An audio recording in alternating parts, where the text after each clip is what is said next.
Dobrý den. Jak si představujeme město budoucnosti? My jsme přesvědčeni, že města budoucnosti se musí stát územím harmonického splynutí architektury a přírody, které lidem umožní žít šťastný a zdravý život. V těchto městech musí být všechna vozidla přemístěna do podzemí a místo nich musí být prostor vyplněn parky se zónami pro odpočinek, relaxaci i aktivní zábavu.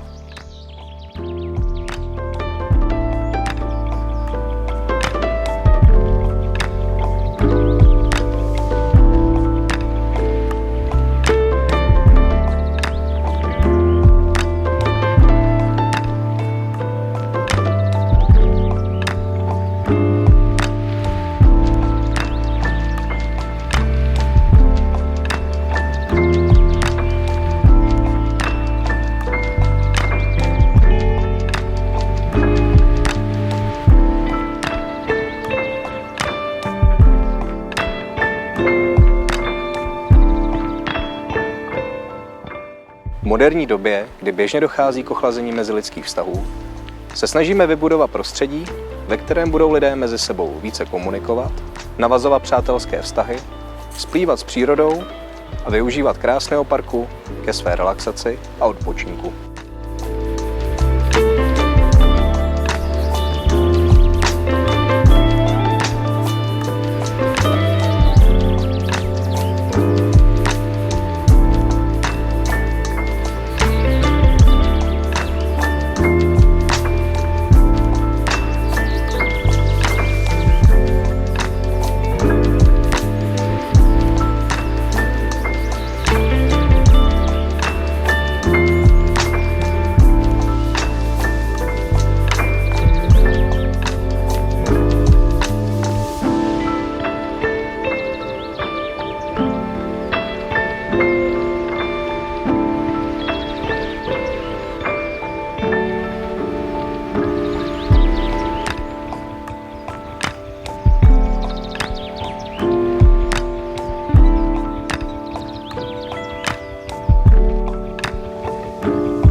Vítejte ve vzorovém bytě o podlahové ploše 58,5 m2 s nádhernou 20metrovou terasou.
Nyní vám ukážu další vzorový byt o podlahové ploše 51,8 m2 a obrovskou 24metrovou terasou.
Chci vám představit neuvěřitelnou zahrádku, kterou jsme vytvořili pro váš komfort a prožitek, jako v luxusním spa hotelu.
Pro nás je hodně důležité zajistit našim obyvatelům soukromí a bezpečnost.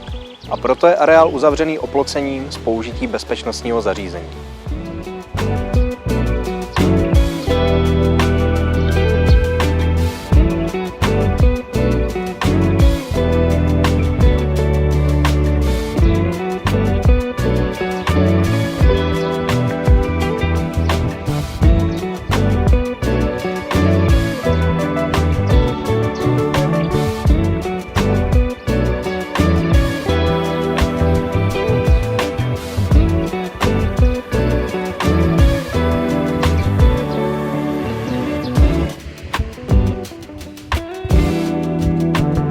Plánování komplexu začalo výběrem vhodné lokality. Komplex je ze všech stran obklopen vinicemi a jabloňovými sady, čímž vytváří neuvěřitelnou atmosféru, připomínající italské Toskánsko.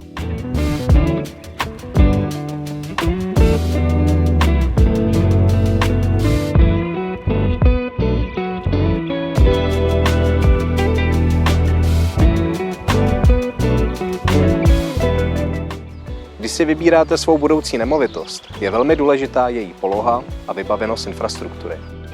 A proto vám v krátkosti povyprávím o historii a infrastruktuře města Slaný, ve kterém se náš projekt nachází.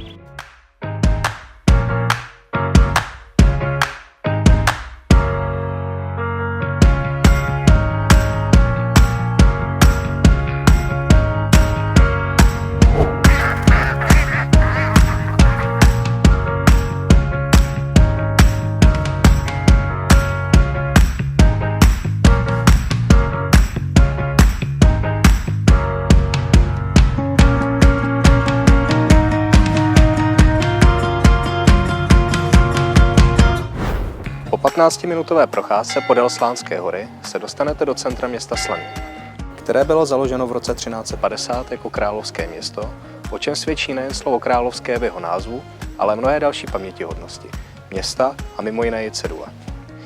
Vítejte v královském městě Slaný.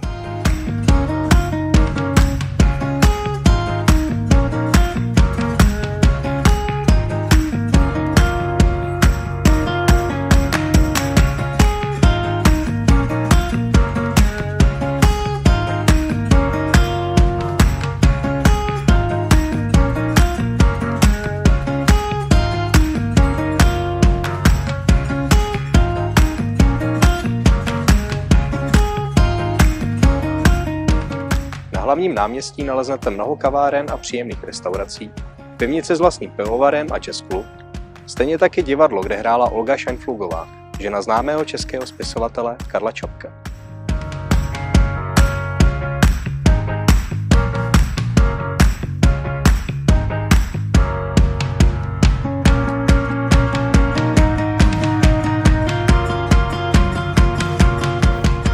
Kdysi si toto město obklopené hradbami oblíbil král Václav II., který kolem roku 1300 povýšil město Slaný na královské a udělil mu privilegia. Ve městě se dochovalo mnoho renesančních domů. Dochovala se městská brána z 15. století, stejně tak bastion, budova vlastivěrného muzea a velvarská brána, která dodnes zůstává společně s Černou věží jediným svědkem fortifikačních hradeb doby předhusitské. Zmíněné vlastivěrné muzeum, které stojí v rohu náměstí, bylo kdysi piaristickou kolejí. Dnes zde kromě výstavních sálů naleznete i knihovnu.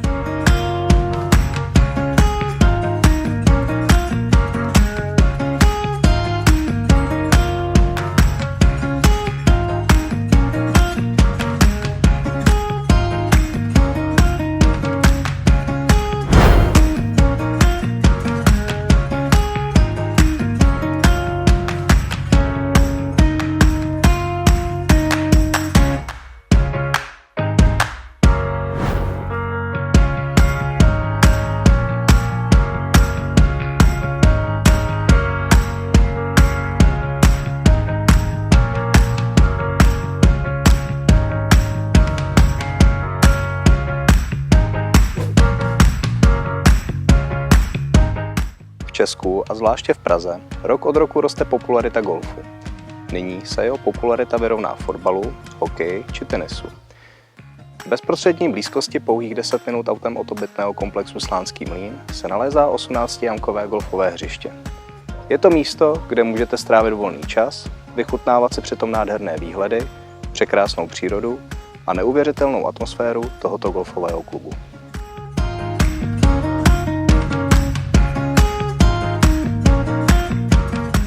Zvláštní význam městu přidává jeho strategická poloha. Není proto divu, že královské město mělo v minulosti velký politický význam. Leží pouhých 25 km od Prahy. Ze zastávky autobusu přímo z areálu se za pouhých 30 minut dostanete na pražskou stanici metra nádraží Veleslavě. U autobusového nádraží jsou 3 velké supermarkety: Lidl, Kaufland a Penny. Město disponuje plnohodnotnou infrastrukturou, včetně školských a zdravotnických zařízení. Tolik o našem projektu, děkujeme za váš čas a těšíme se na vaši návštěvu. EUFI. Dělejte svět lepším spolu s námi.